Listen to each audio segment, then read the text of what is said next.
മൂന്നാഴ്ച നീണ്ട അനിശ്ചിതത്വത്തിനൊടുവിൽ മഹാരാഷ്ട്രയിലെ മന്ത്രിസഭാ വികസനം അല്പസമയത്തിനകം 34 മന്ത്രിമാരുടെ സത്യപ്രതിജ്ഞ നാഗ്പൂരിലെ നിയമസഭാ മന്ദിരത്തിൽ. 14 മന്ത്രിമാർ BJPയിൽ നിന്ന്, ശിവസേനയ്ക്ക് 13ഉം NCPക്ക് 7ഉം മന്ത്രിസ്ഥാനങ്ങൾ.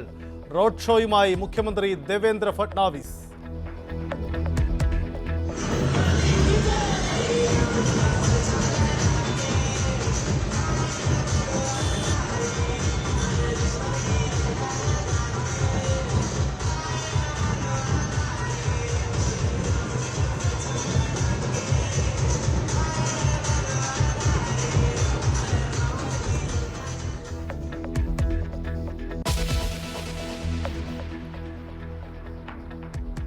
കേരളത്തിലെ റോഡുകൾ മരണവഴികളാകുന്നു. മിക്കയിടത്തും അപകടം വിളിച്ചു വരുത്തുന്നത് അശാസ്ത്രീയ റോഡും അമിത വേഗവും.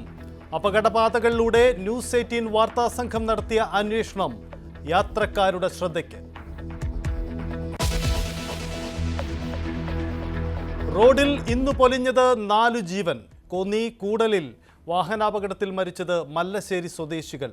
വിമാനത്താവളത്തിൽ നിന്നും മടങ്ങിയ കാർ ഇടിച്ചത് അയ്യപ്പൻ ഭക്തന്മാരുടെ വാഹനത്തിൽ. മരിച്ചവരിൽ മധുവിധു കഴിഞ്ഞ് മലേഷ്യയിൽ നിന്നും മടങ്ങിയ നവദമ്പതികളും. ഡ്രൈവർ ഉറങ്ങിയത് അപകട കാരണമായെന്ന് ഗതാഗത മന്ത്രി.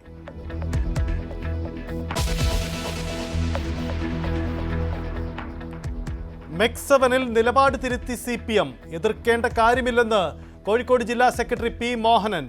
മെക് 7-നെ ഹൈജാക്ക് ചെയ്യുന്നുവെന്നാണ് പറഞ്ഞതെന്ന് വിശദീകരണം.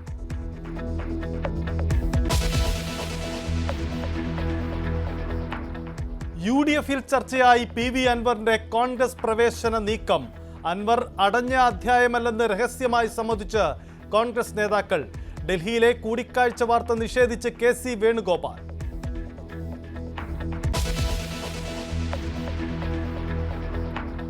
തലസ്ഥാനത്ത് നൈറ്റ് ക്ലബിൽ ഗുണ്ടാ സംഘങ്ങൾ ഏറ്റുമുട്ടുന്ന ദൃശ്യം പുറത്ത്.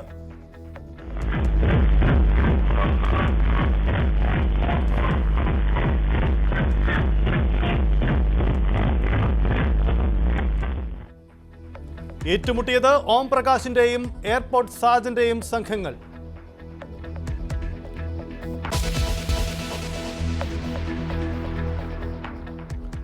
ഉത്തരേന്ത്യയിൽ അതിശൈത്യം. ഡൽഹിയിൽ താപനില 5 ഡിഗ്രി സെൽഷ്യസിൽ താഴെയായി. ജമ്മുവിൽ സ്കൂളുകൾക്ക് ശൈത്യകാല അവധി.